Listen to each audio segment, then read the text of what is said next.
I'm Nikki. And I'm Jess. She's the traumatized. And she's the abandoned.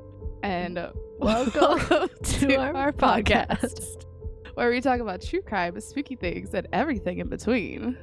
And today we're going to be talking about some spooky stories.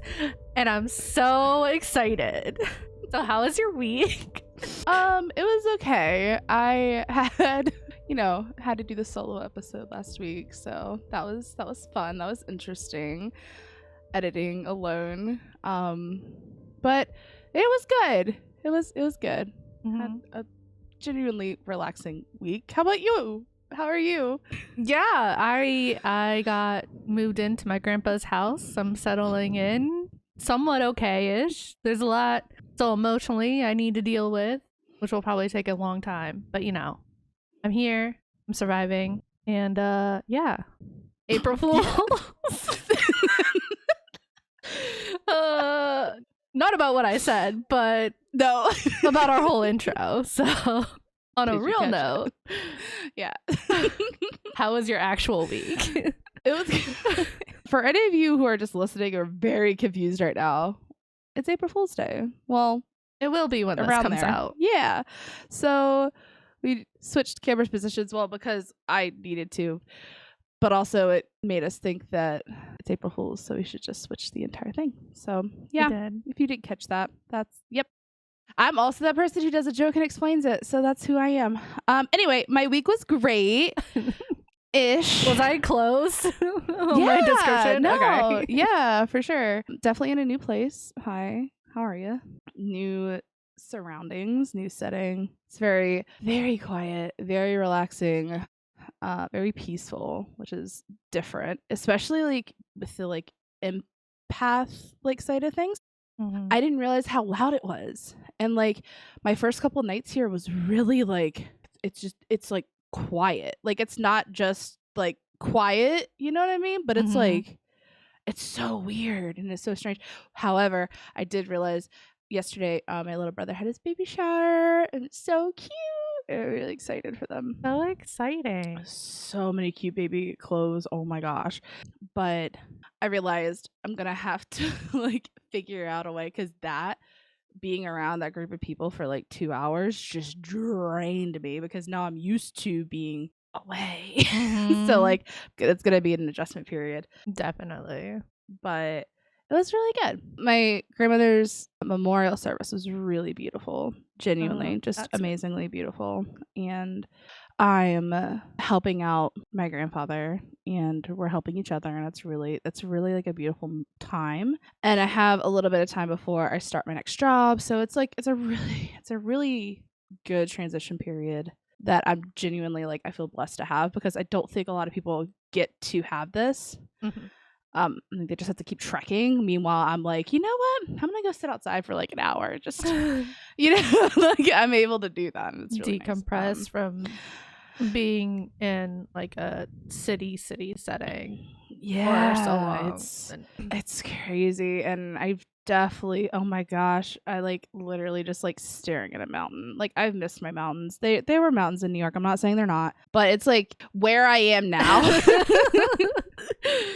It's a valley, so literally you're surrounded by them, and it's you're just in the Appalachians, right? Mm-hmm. Okay, yeah. So it's really, I'm glad to be home. I got my comfort food. But how was your week? Was I yeah, you're right. Like I said, I think in previous episodes, I'm going through some things medically, so I've just been hanging on there. It's nothing bad. Mm-hmm. For all of you that are worried, it's just right. A lot of things I've need catching up on, because since I got out of the military, I've not once gone to a doctor. I've not once taken care of myself. So now I'm starting to do that. Anywho, yeah, I edited the podcast and for the episode to go up, and then I recorded the episode by myself, which was strange. That one's obviously comes out before this one. But yeah, it was very strange. Yeah. There's not a lot of room to like throw in jokes, but I think I threw a couple in there. Like there's not a lot of like, how do I chit chat with myself? Talk to yourself. Yeah. Like props to all the podcasters who do that.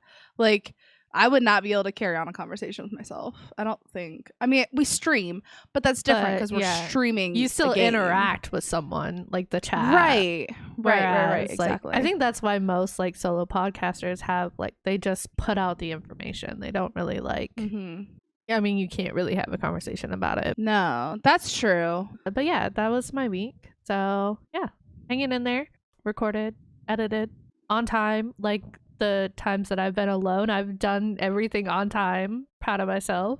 Very proud of you. I saw all of them go up. The one I was not surprised about, but it was because I was driving down. I drove down Saturday, and then the service was Sunday, and I got notified that the podcast had gone live Saturday, and I was like, "Let's go!" I was like, I totally forgot that's a thing. Also, my dad just got engaged, so that's exciting. Congrats. Yeah. I think they both listen to this podcast, so shout out.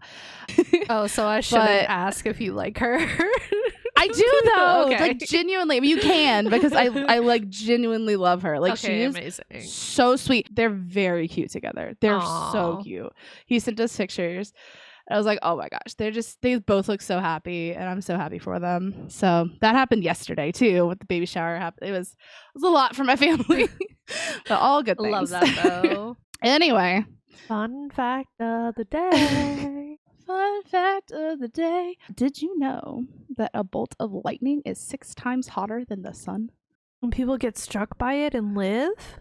Well, that's why they have burn marks where it goes in. Jesus. And like, as long as they're grounded, I think they survive. I don't think if they're not grounded, they don't live. But I think if you're grounded to like, it just goes right through you. Sorry. Like if you have to be on a trampoline and be up in the, I don't know. Or maybe in a pool. Are you grounded in a pool? I don't know. No. I want to know where that came from, like not swimming in a pool. Like, did somebody die in a pool when it was struck by lightning? Is that why that's a rule now? Well, maybe. Or do people just assume it? Maybe because like water conducts electricity, so right, definitely be dangerous to be swimming in a pool while there's a thunderstorm going. Like counter, okay.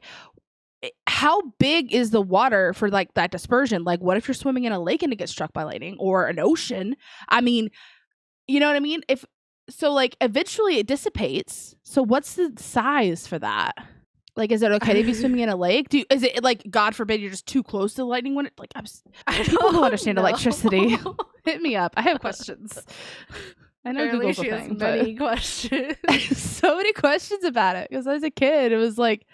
I always thought it was weird that you would get yelled at to get out of a pool, but like you could be swimming in a lake or an ocean. An ocean's salt water, so it conducts more. Anyway, moving on. I'm caffeinated this morning. I see. I am not. Oh, sorry. I mean, I'm probably caffeinated enough for the both of us. So. Probably. What are you talking about today? So today I'm going to be talking about the Kreischer Mansion. Ooh, okay. So on Staten Island, New York, stands a historic Victorian home with a bloody history that has led many to believe it's haunted. You say New York? Yes, I did. You stuck in New York. I know. It's like a third story. Gosh. Fine. I mean, it's fine. It's fine. It's fine. There's a lot of things. LDS was in Arizona, Texas, so it's fine. Okay, yep. So you switched up a little bit. Okay. It's just like all the old places are on the East Coast. So I mean, facts, literally. So anywho, this brief history. Balthasar Kreischer was an immigrant from Bavarian, Germany, founding the Kreischer brick manufacturing company in Staten Island. Okay. So in December 1935, there was a great fire that occurred in New York, which forced immigration to happen. And in June 1836, Kreischer had arrived in the city after the chaos that occurred the year before. He immediately received work in rebuilding and aiding people in the burned area. Ooh, okay. While in New York, he met and married his wife, Caroline, the daughter of George Hanchen of Hornbach. After his marriage began, Kreischer's accomplishments included becoming a builder with a reputation for being the best builder in the city. Besides building in New York, he also worked in New Jersey, and by 1855 he purchased his first land in Staten Island and began plans for retirement. On this land, he built 2 mansions and the Kreischer brick manufactory. Is it Chrysler or is it Chrysler? Kreischer. Like Kreischer. Okay. So it's not the car. No. Okay. So let me make sure. Ooh, okay. Very cool. So Kreischer built a large, asymmetrically massed 2.5-story wood frame house styled in late Victorian. The house featured verandas, gables with jigsaw barge boards, decorative railings, tall chimneys, and a corner tower. Okay. It was one of 2 mansions built by Kreischer, as you can see, for his 2 sons. So the mansions were for his sons, Charles and Edward. Okay. Then Balthasar died on August 25th, 1886. I feel like that's such a villain name, right? Balthazar. I'm pretty sure that's a demon or something. It's definitely a villain name. Yeah, it's definitely an interesting name. After the elder Kreischer's death, though, the brick factory his children inherited burnt to the ground in 1877. The family did rebuild it, and we'll come back to that later. Okay. On June 8th, though, in 1894, Edward B. Kreischer committed suicide by shooting himself in the right temple near the brick factory. Oh, no. And then of the 2 Kreischer mansions, one was destroyed during the Great Depression, supposedly to another fire, but the other managed to survive despite the family's poor fortune. And by 1927, the family was forced to have the factory close its doors for good. So kind of after the father died, everything just fell apart. Yeah. Or burned. Yeah. Literally. Facts. This ornate Victorian home soon became the target of local superstition and all manner of ghost stories involving strange voices and light. The Kreischer mansion was added to the National Register of Historic Places in 1982. And despite its reputation, it was never completely abandoned, but no business or resident had managed to stay there for very long. So whoever owns it, they're there and then they're like, nah, I'm out. Interesting. Yeah. Okay. But that is not where its bloody history ends. Oh no, because in 2008, so a little jump, to 2008, little time jump. When caretaker Joseph Joe Black Young was revealed to be a hitman for a New York City crime family. On the order of a mafia boss, the caretaker of the empty mansion was paid thousands of dollars to carry out a hit at the site. I can't believe that's like this. I know it's a thing. But it's still crazy to me that that's a thing. You know what I mean? He was convicted of stabbing a rival mob associate, drowning him in the pool, dismembering the body, and burning it in the basement furnace at the mansion. All right. I feel like that was a little overkill, my dude. Are you paid per So here's the story. He tried stabbing the man. The man did not die. Tried running away. Oh, no. So he's not a very good hitman. The next thing, I guess it was him and 3 others too that were doing this. And so they stab him. The guy gets up, starts to run. And so then they tried strangling him, which also didn't work.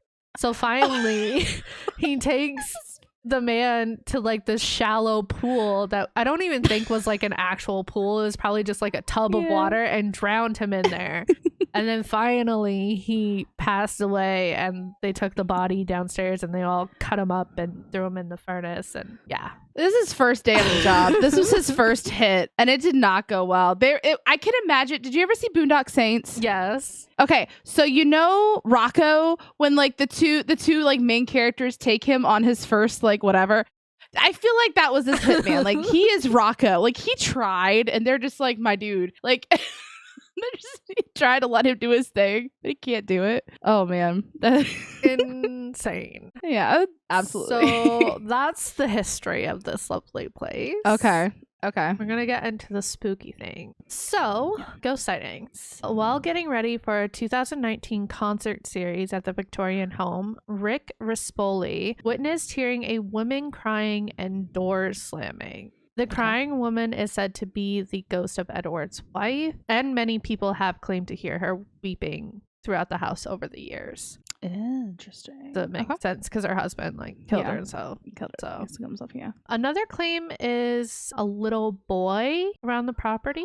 An actor for an annual hayride kept seeing a young boy running around, and she thought it was like one of the actor's sons, but she hadn't brought the child to work that day. So and she's not the only one that has seen a little boy. There have been multiple reports over the years of people seeing a young boy who is believed to have been one of Balthasar's many children. So Henry Kreischer, the son of Caroline and Balthasar, died at age 6. So it could be him. Or the boy could have been one of the children from Balthasar's second wife, who had 2 children who both died young. So sad. And the idea of like having a ghost child, like, to me is sad, because it's like, wait, are they is their spirit like stuck there? Like, yeah, I don't know, I want them to like move on and be happy. That's sad, unless they like it, like some, like, you know what I mean, some children like to mess with people. So, well, are those children or are those other spirits? Right, that's true. That's very true. Pretending someone did say to be children. Did we read that together, or were we watching something that there are actually no children spirits? I don't remember that. Well, maybe that was my aunt. I definitely heard it on one of the shows that like they believe there's no actual children ghosts, that those are all posing to somehow, because of the whole like, why would their spirits be trapped anywhere? You know what I mean? Because they died. Children aren't supposed to die. Right, exactly. Like, I don't know. Children are supposed to be able to grow up and start lives, and it's sad when they don't get that chance. Anyway. Anyway. There have also been rare sightings of a woman wearing Victorian era clothing sitting on the porch of the home. Visitors also reported hearing loud banging, doors slamming shut on their own, picture frames being thrown from the walls for no reason. Also, cold spots and icy drafts are felt throughout the home. Another reported sighting is that people saw mysterious orbs of light near like the entrance of the home, and that's that's coming from the same people who were like doing the concert stuff, who were like hearing the women crying and stuff. They also saw those unnatural like orbs. I think they said they saw like 5 of them just like floating there by the door. Ooh, okay. Okay, so in an episode of Paranormal Lockdown, which is a paranormal TV show, they spoke to a former owner, Joe McBratney. Joe was working on restoring the home, and he would actually sleep in the home upstairs. And one night he said something woke him up, and he saw a woman. But he said that he didn't feel afraid of her, but that he had a feeling that she was like trying to tell him something, and they kind of speculate that this may have been Edward's wife again, you know, trying to like so she's like a friendly communicate. Ghost. Yeah, gotcha. Joe also said that people claim that they like are touched in the basement, or they feel like they're being touched in the basement. He also claimed that like stabbing pain in the back. Ooh. And Joe said like he experienced it, and then during the investigations, one of the paranormal investigators felt the same pain, like a stabbing in the back. And then did they feel like they were being drowned because the stabbing didn't work? Sorry. Okay, so also during their investigation, their equipment kept getting drained. Like at the start of the thing, like one camera got drained, and then I guess a microphone got drained, and then their other camera got drained. So just like like one after the other. Also, they caught a bunch of EVPs, which are like what is it? Electro voice Pulse? phenomenon. Oh, V, not P. Got it. Yep. Yeah. Which is basically just recordings. And one of them, they thought it said, "I'm Edward Kreischer." Okay. So, yeah. That's interesting. Also, it is reported, last thing, that there are footsteps that can be heard throughout the house. The investigators heard it, and also other people hear it too. But yeah. Ooh, creepy. That's the bloody, creepy story of the Kreischer Mansion in Staten Island. Interesting. Very cool. I feel like we should make like trips to go places.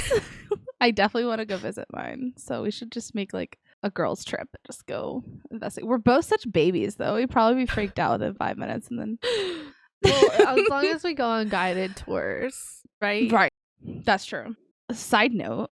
So when I first got here, like there was a lot of emotions going on, and then my family kind of did its thing where it just splits in two because some people cannot handle trauma and emotion and grief well.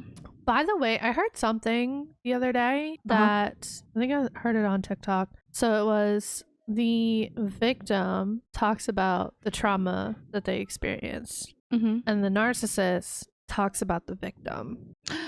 Interesting. That's so true. Oh my gosh, that's so true. Because even very recently, I've been in somebody's mouth a lot. Meanwhile, I'm sitting here talking about the event. I'm literally, I'm talking about the event, about what happened and how it was traumatic. But I'm the problem. Anyway. Hi, it's me. I'm the problem. It's me. Cut off. Try not to get copyright by Taylor Swift. So my eyes started twitching really bad. And I was talking to my aunt about it. And she was like, I've read somewhere, and I was doing research on it. Like, yeah, it could mean stress induced, it could whatever, but it could also be spiritual. Like, it could be somebody trying to get like your attention. Like something is important and you need to pay attention to it. And interesting things have been happening here. Like nothing's gone missing. Nothing creepy. New York, I got creepy vibes. I got very like spooky, endearing, like very like somebody standing over me, and it's not friendly, like to the point where I was saging every day. This is more like I left the door unlocked and I walked across the house, whatever. I came back and the light was on, and I was like, why is this light? I don't remember turning this light on. I went to go turn the light on and I saw the door was unlocked. I was like, oh, let me lock that real quick. And then I was thinking about it. I was like, I don't think I left that light on. And then something else happened, and like my grandfather had like shut the garage doors, and I needed to go outside to grab something. I don't remember what it was. I walked out to the garage and both garage doors were wide open. He was like, no, I shut them. And I'm like, they're standing wide open. Do you want me to shut them? And he was like, yeah. So I shut them, and then I walked back in because I forgot what I needed. It very strange, but it's a very different vibe. It's very like calming and like relaxing and like friendly almost. Just like, hey, I'm here. In case you're, don't be lonely. I'm here. Like, I'm watching out for you. It was just like, I don't know. And my eyes stopped twitching. Like, once I started to acknowledge like things and be very like calming, like my eyes completely just stopped twitching. So I don't know. It could have been stress because I was under a lot of stress, but it also might have been that. So I just thought it was interesting. Anyway. Interesting. Do you want to hear what I'm doing? Yes. It's long and it's not calming. Oh, God. So, buckle up. I'm doing the West Virginia Penitentiary. A brief overview. Some would say the West Virginia Penitentiary is a perfect balance of history and mystery. I stole that, but I liked it. So it now serves as a tourist destination, but this former prison once housed some of the most violent inmates in the entire country. This ominous Gothic structure was built in 1866. It stopped being an active prison in 1995 and has since been a historic landmark and tourist attraction in Moundsville, West Virginia. Often mistakenly called the Moundsville Penitentiary, this building is home of the Moundsville Economic Development Council and is one of the main tourist attractions in the greater Moundsville area.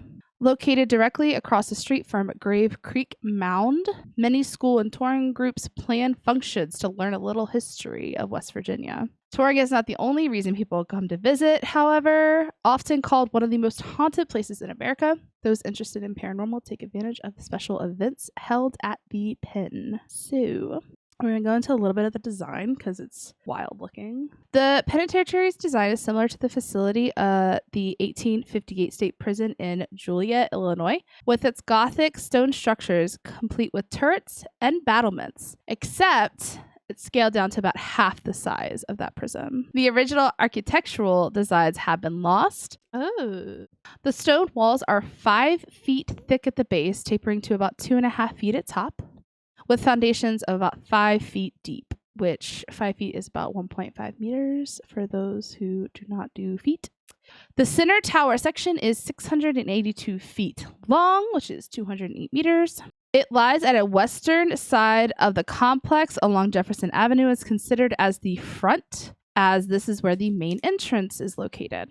The walls here are 24 feet high, 6 feet wide at the base. So that's 7.3 meters high, 1.8 meters wide, tapering to about 18 inches towards the top. So they get like thinner at the top, which makes sense because some history. So in 1863, West Virginia seceded from Virginia at the height of the American Civil War. See ya, bye. Which people, I think it's so funny because people assume that West Virginia is like super like redneck. So they did not fight for the South. That's why they are West Virginia. They seceded to the North. It's a thing. So consequently, the new state had a shortage of various public institutions, including prison. It's a new state. It needs, things. Mm-hmm. So from 1863 to 1866, the governor at the time, Arthur Borman, lobbied the West Virginia legislature for a state penitentiary, but was repeatedly denied. The legislature at first directed him to send prisoners to other institutions out of state, and then they directed him to use existing county jails. That's a lot of money to be shipping people out of state. And then they were like, oh, just throw them into the county jails that already existed. But that obviously is a bad idea. Equipped to have actual crazy inmates. Yeah. Mm-hmm. After 9 inmates escaped in 1865, the local press took up the cause, and the legislature then took action. So on February 7th, 1866, the state legislature approved the purchase of land in Moundsville for the purpose of constructing the state prison. So 10 acres were purchased just outside of the then city limits of Moundsville for $3,000. Did not do that conversion. I'm sorry. It's a lot of money. I did do another conversion. We'll get down to it, but that's a decent amount of money. And just to let you guys know, I think it's close to probably like $1 million. It's a lot. 10 acres. Moundsville. That's insane. Mm-hmm. Okay. Just outside of the then city limits. So Moundsville proved an attractive site as it is approximately 12 miles south of Wheeling, West Virginia, which at that time was the state capital. So it's close enough, but far enough, Mm-hmm. Mm-hmm. The state built a temporary wooden prison nearby that summer. This gave prison officials time to assess what prison design should be used. They had chosen a modified version of the design of the Northern Illinois Penitentiary at Joliet, what we talked about earlier. Its Gothic architecture exhibited as much possible, this is a quote, exhibited as much as possible great strength and conveyed to the mind of a cheerless blank indicative of misery which awaits the unhappy being who enters the walls. So they basically built this to look as intimidating as possible, and you're doomed. No sunshine and bunnies and rainbows. No, there's no rainbows or bunnies. This is meant to look very intimidating and misery inducing. So, yeah, probably had a mental effect on the prisoners. Yeah, because it's you're there and it's oh gosh, I'm never getting out of here. Why bother? Be better. Why better myself? Nope, you're stuck here for life. Mm-hmm. So the first building they constructed on the site was the North Wagon Gate. It was made with hand-cut sandstone, which was quarried from a local site. The state used prison labor during the construction process, and work continued through this first phase until 1876. When completed, the total cost was $363,061, which in today's money, you want to take a guess? Is this for the whole thing or just the wagon gate? This is the whole thing. 1.2 million? $10,207,782. Wow. Also, thanks to the official data inflation calculator, because I had to go plug in those numbers by myself. They didn't have that. I was like, I have to know. And then I did it, and I was like, oh my gosh, that's crazy. Insane. In addition to the North Wagon Gate, there was now a North and South cell block areas, both measuring 300 feet by 52 feet. The South Hall had 224 cells, which were 7 by 4 feet. The North Hall had a kitchen, dining area, hospital, and chapel. Very uplifting, right? That looks like a gas chamber. That looks like the gas chamber I did in boot camp, minus 2 doors. But that literally, that's terrifying. Not where I would choose to worship. Like, I don't know how much worshiping was done there, honestly. Yikes. Okay. A 4-story tower connecting the two was the administration building, which measured 75 feet by 75 feet. It included space for female inmates, a personal living quarters for the warden and his family. The facility officially opened in this year of 1876, and its prison population included 251 male inmates, who also, some of them had helped construct the prison while they were incarcerated. So that's a thing. I mean, free labor. Exactly.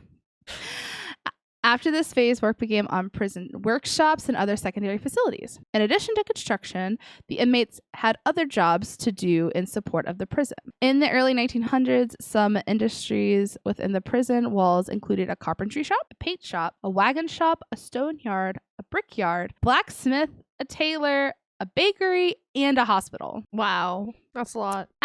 It's so many.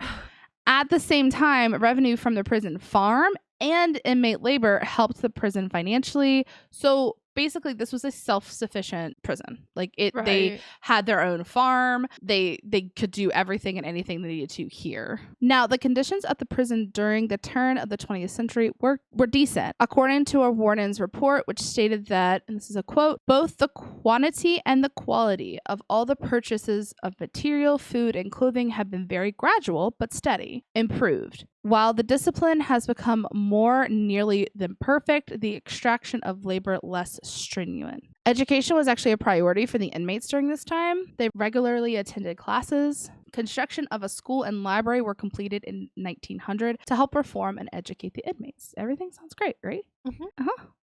Why do you say it like that? However, we live happily ever after that. Right. Yeah, that's why it's haunted. They were so happy they never wanted to leave. However, the conditions at the prison worsened throughout the years, and the facility would be ranked on the United States Department of Justice's top 10 most violent correctional facilities list. It escalated quickly. Let's just say that. One of the most infamous locations in the prison, with the instances of gambling, fighting, and raping, was the recreation room known as the Sugar Shack. Hate that. Yeah. Sugar. In 1929, the state decided to double the size of the penitentiary because overcrowding was a problem. The 5 by 7 foot cells were too small to hold the 3 prisoners at a time, but until the expansion, there was no other option. Where were they sleeping? 2 prisoners would sleep in bunks, while the 3rd would sleep on the mattress on the floor. The state then decided to use prison labor again to complete the phase of this construction in 1959. However, this construction would be delayed by the steel shortage during World War II. In total, 36 homicides took place in this prison. One of the more notable ones was the butchering of R.D. Wall, who was inmate number 44670. On October 8th in 1929, after snitching on one of his fellow inmates, he was attacked while heading to the boiler room by 3 prisoners with dull shivs. Now, the dull shivs were handmade, and though they were dull, they were enough to get the job done. This is just one example of the horrible attacks and murders that happened in the prison. Aside from that, there are a total of 998 recorded deaths that happened in the prison. Yeah. So of those 998, only 36 were homicides. 998. There's no way there's deaths. only 36 homicides. That's why I'm confused. I'm like, wait, the math is not math. But yeah. Okay. I mean, maybe. Sure. We're about to go into some crazy stuff. Random fun fact, get a bonus one this week. In 1983, convicted multiple murderer Charles Manson requested to be transferred to this prison to be near to his family, but his request was denied. So I feel like he would have probably died right away if he even got transferred. And maybe that's why they denied it. Maybe. Okay, so in 1979, there was a prison break. Oh, really? On Wednesday, November 7th, 1979, 15 prisoners escaped from the prison. Do they know how? Okay. One of these escapees was Ronald Turney Williams, who was serving time for murdering Sergeant David Lilly of the Beckley Police Department on May 12th, 1975. So basically, they managed to steal a prison guard's service weapon, and upon reaching the streets of Moundsville, encountered 23-year-old off-duty West Virginia State Trooper Philip Kestner, who was driving past the prison with his wife. Trooper Kestner saw the escapees and attempted to act against them. I think at that point, if you see 15 escapees and you're with your wife, I probably would have been like, wife, just turn the other way. I would have been like, wife, get in the driver's seat, go, don't look back. No, I don't know. I would not. Maybe that means I'm a pansy. I don't know if what are you gonna do? There's 15 versus 1 and they have a gun. Yeah, I don't think oh, that's interesting. Moral dilemma. This is like something ingrained in you, I think. Is that my flight response acting up? I'm like, bye.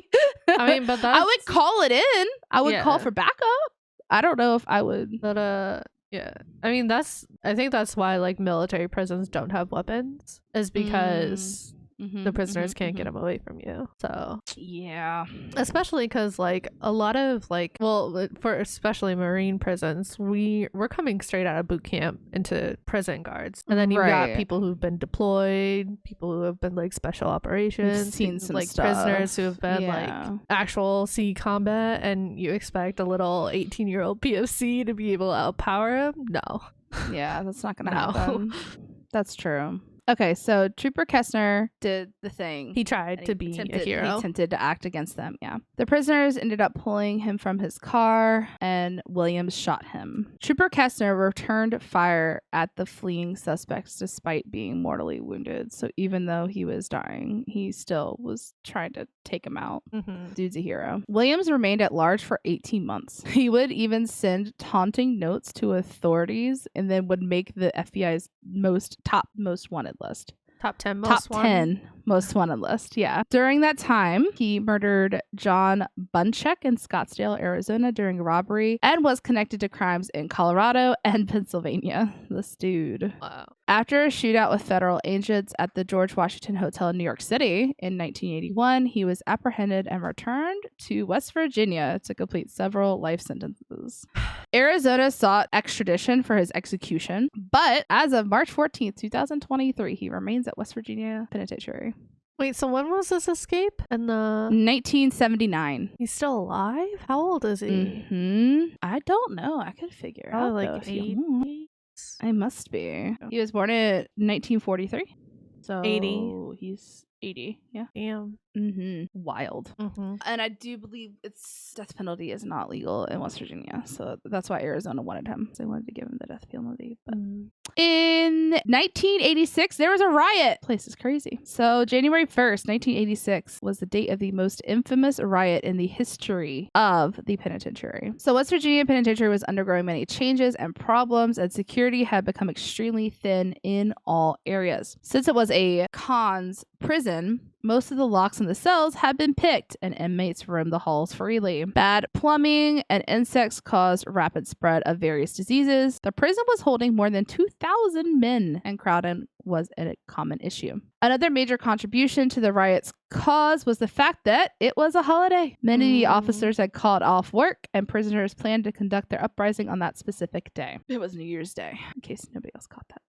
At around 5:30 p.m., 20 inmates, known as the group called the Avengers, oh god, stormed the mess hall where Captain Glassrock and others were on duty. This is a quote. Within seconds, he, Captain Glasshawk, 5 other officers, and food service worker were tackled and slammed to the floor. Inmates put knives to their throats and handcuffed them with their own handcuffs. Although several hostages were taken throughout the day, none of them were seriously injured. However, over the course of the 2-day upheaval, 3 inmates were killed for an assortment of reasons. This is another quote. The inmates who initiated the riot were not prepared to take charge of it. Danny Lehman, the Avengers president, was quickly agreed upon as best suited for the task of negotiating with authorities and presenting the demands to the media. Yet, Lehman was not part of the 20 men who began the riot. So basically, these 20 guys started the riot, and then they just grabbed somebody. They were like, hey, you're smart. Take care of this for us, because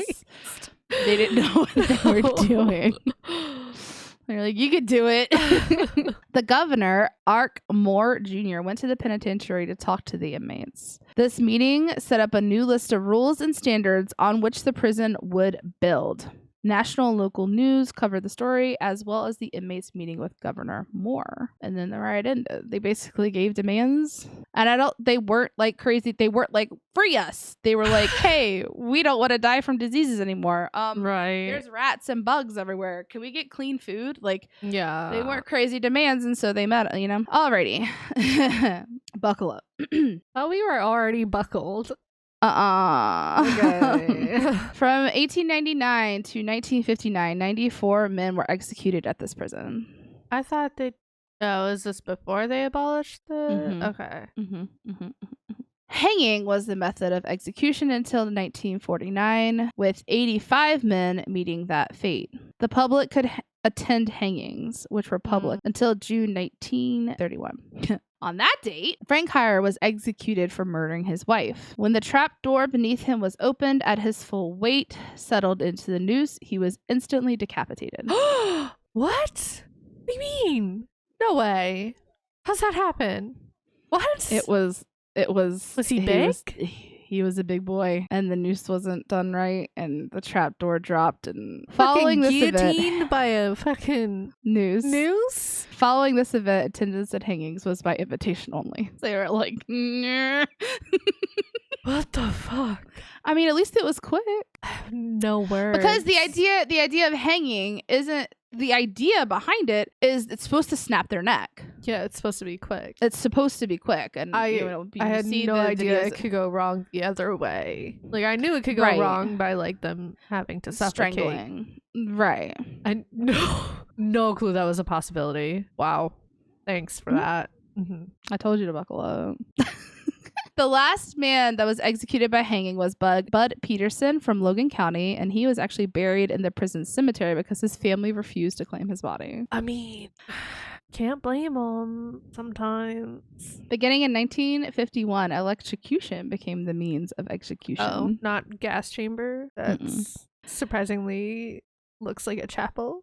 Well, we don't know what actually happened in there. The electric chair was nicknamed Old Sparky and was used by the prison, originally built by an inmate there, Paul Glenn. So an inmate built Old Sparky. No, my dog's name is Sparky. Please stop saying that. Oh, then you're not going to like this picture. They actually have it, like, plaqued. Oh my god. Okay, it's not spelled the same. It's fine. All right. Okay, that's good. There you go. It's fine. Everything is fine. 9 men were electrocuted before the state prohibited capital punishment entirely in 1965. The last execution carried out in the state's electric chair was that of Elmer Brunner on April 3rd, 1959. The original chair is on display in the facility and is included in the official tour. Decommissioning. So toward the end of its life as a prison, the facility was marked by many instances of riots and escapes. Of course, I only did the two big ones. There's a lot of history. I actually took out an entire story of old Red. Is so fascinating. It's so fascinating. The dude was a murderer, right? He got sent and then he reformed and he got put out in the world and then he murdered again. He murdered again and he came back, but then he reformed. Anyway, the people ended up falling in love with him so much. They actually, by the second time he was reformed, he actually did, but they didn't let him out again because, fool me once. Right. But the guards ended up loving him so much when they refused to bury him in the prison. They actually paid for a plot where his family was, and they sent him away to be buried, where his family was buried. So the second time he was reformed, it actually stuck. Yeah, and I had to take it out because there's a lot. There's so much here. But yeah, so there is a lot of riots and escapes. In the 1960s, the prison reached a peak population of 2,000 inmates. To reference, it's not supposed to hold that many. No. I think it was supposed to hold hundreds, not thousands. Right. With the building of more prisons, that number did decline to 600 to 700 inmates by 1995. The fate of the prison was sealed in the 1986 ruling by West Virginia's Supreme Court, which stated the confinement to the 5-7 cells constituted cruel and unusual punishment, which then is why they started shipping people out, and they did decline to 600 and 700 because that's where they're supposed to be, was 600 to 700 inmates. They were at 2,000.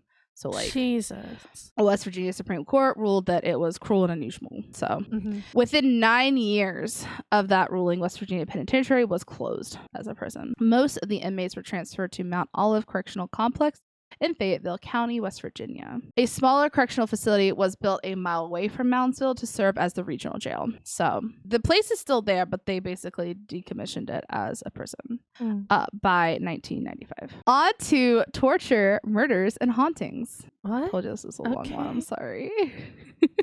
They were only open for 10 years when stories of inhumane punishment and torture was told by the newspaper in Cincinnati Enquirer on November 30th, 1886. This is the stuff they didn't want you to hear about. Oh. Former West Virginia Penitentiary Assistant Superintendent, Jesus, that's a mouthful, named Wilkerson had seen everything and wanted to report it. After leaving, he exposed accounts of violence done to inmates. So now I'm going to tell you about some of these punishments that the inmates were given at the penitentiary. One was called the Kicking Jenny. Have you ever heard of a Kicking Jenny? Mm-mm. I had not. And actually I was reading something, and I think it's a little further down one of the hauntings. They referred to a Kicking Jenny, and I was like, what's a Kicking Jenny? And then that led me to there's 2 different types of torture that I'm going to talk about. I'm like, oh, there's more. So it's Jesus. It was one of the research things, and I was like, what's this? Oh my gosh, there's more. What's this? Oh my, it was crazy. Oh, this is what a Kicking Jenny is. It is an instrument invented and built in the prison. It is made in the shape of a quarter circle with the highest end almost 3 or 4 feet above the platform on which it is set. The prisoner is stripped naked and bent over the machine. His feet are fastened to the floor with ropes, while his hands stretched over the upper end. Tied with ropes and attached to small blocks, the tension was so strong that the prisoner could literally be torn in two with the slightest pull. Again, this is his thing. It could be a little, I could be what was real, could be a little exaggerated. This is his rendition of it, but yikes. After the prisoner is placed in the position, the superintendent or whoever was doing the whipping takes a heavy whip made of sole leather, 2 pieces about 3 feet long. They were sewed together, and the ends were scraped slightly rounding. With this whip, the prisoner is then beaten until he's almost dead, or the strength of the man who was doing it would give out. So the quote was, the inmate's back was a pool of blood when the guard's strength would give out, what he said. He mentioned numerous instances of prisoners having died after a whipping and would give names. Among those that had succumbed to this death were John Roberts, John Forrest, W.S. Douglas, Joe Paul, and Lewis Heckner, and many others. That was fact-checked, and those were men who had died in the prison. Okay, but technically that's murder. So that should be considered under the murder. I don't understand how, early prisons, punishments was torture. I mean, it was 1800s, too. That is, yeah. Sick people. So the other one is a shoe fly, aka extreme waterboarding. Jesus. So inmates were tied to the floor and a hose was turned on their faces. Choking or close to death, the water would then stop and then repeated minutes later again and again until the inmate would go insane. Best described by Wilkerson in the Cincinnati Enquirer. This is his quote about the whole thing. That infernal kicking Jenny was not the only instrument of torture. There was the shoe fly, an instrument so arranged that the victim could be placed with his feet in the stocks and his arms tied down and his head fastened so he couldn't move it. Then someone would take a hose, turn the water on full to the prisoner's face. It was kept up until the victim was partially strangled to death. Imagine a man receiving a stream of water from an inch nozzle full in the face without the power of changing its position. Then think of that stream being ice cold water. You can form the idea of what they would go through. Jesus. So now we're going to go on to the hauntings. Weird. This place is haunted. Would have never guessed it. Again, there were a lot. I narrowed it down to 4. There's the 4 biggest ones.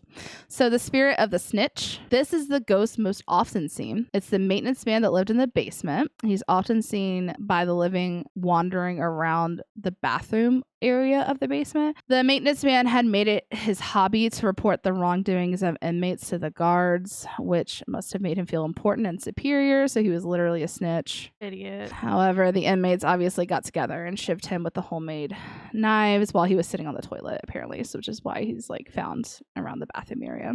Rude. The spirit of Arville Paul Atkins is thought to haunt the gallows area. He was a victim of a botched hanging, one of the many botched hangings. Again, I only told you the one, there were multiple. So his botched hanging was that he was up on the scaffolding, but the trap door opened prematurely, so he fell down through the hole, landing on his head, becoming badly injured. The guards then took him back up on the scaffolding and hung him correctly this time. So what the fuck? He haunts the gallows area because he's pissed off. I imagine him being nearly headless Nick. He's just pissed off they didn't do it right the first time. Right. So death by warden. So after a discipline session with the warden, inmate Roberts had died in his cell and was buried behind a wall. This is his story. So the spirit of Roberts haunts his cell where he died of his injuries. How did he die? This is where they were talking about the Cincinnati Enquirer had reported November 30th, 1886 that many deaths were caused by the wardens who had been known to torture misbehaving inmates with ice cold water in the face while being held in stocks. The really bad inmates were given the near-death beatings tied to a kicking Jenny. And this is what I was talking about. And then I was like, what's a kicking Jenny? And then I was like, ah! Right. So again, the inmates' feet were clamped to the floor while their bodies were bent over the kicking Jenny with their heads tied down above their heads. So this inmate was basically beaten to death, thrown in his cell to die. He died, so they buried him behind a wall. So now he haunts his cell. So the Sugar Shack, we're not going to just not talk about that. Oh, I wish we wouldn't. We're not gonna not, it's the creepy place. So the winter recreation room in the basement was also called the Sugar Shack. It has been the hotbed of paranormal activity. While no one was technically killed here, a lot of violence happened here because they were very loosely supervised by guards. So there's no actual story of murder, but there's a lot of it's a very turmoil, very angry spirits are known to manifest there. Mm-hmm. So overall, the West Virginia State Penitentiary and the town's history were featured as one of the haunted locations on paranormal TV series Most Terrifying Places in America in the episode titled Cursed Towns, which aired on Travel Channel in 2018. So to wrap it up, tourism. I just want to let you know you can go visit the penitentiary whenever you want.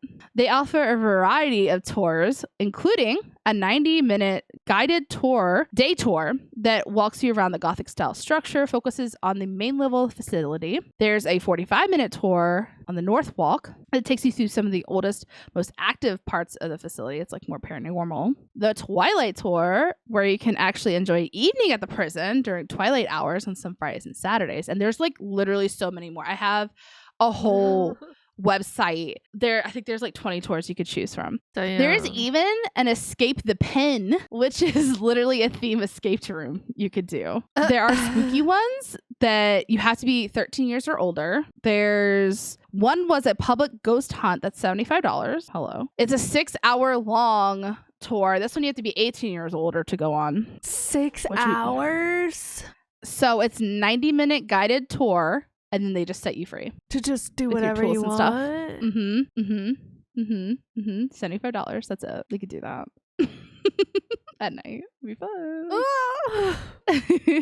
So yeah, that's the story of the West Virginia Penitentiary. Insane. It's a lot. It was a lot. I was not expecting that many, honestly. That's it for this episode, guys. If you enjoy the podcast, please do not forget to follow us. Leave a comment if you're watching on YouTube. Hello. Like and subscribe. We're at 21 subscribers. We are. I was so excited. Like I said, I was watching on YouTube because I kept getting notifications that our podcasts are up. And I'm like, yay. So I was like, oh, look, we're at 21 subscribers. You can also find us on Twitter, Instagram, and TikTok with our username at TTATA Podcast. And the bio of all of our social medias is our link tree, which has our email if you have any comments, questions, concerns, topic ideas, inspirational quotes, fun facts of the day. If you want to be put into the podcast, let us know. Give you a shout out. Just make sure you include your name so we can actually shout you out. So we don't want to like give people away your email, you know? Yeah. Thanks for listening, guys. Next week, we're going to be covering deadly engineering. So that's a thing. About to give you more fears about America infrastructure. Oh my gosh, I will never look at a bridge the same again. Like I don't think we should ever do that. Like, what can we break for you guys this time? I could do elevators. That would be fun. I really feel like I did that in our fears though, so maybe not. With that, we're going to leave you with this inspirational quote.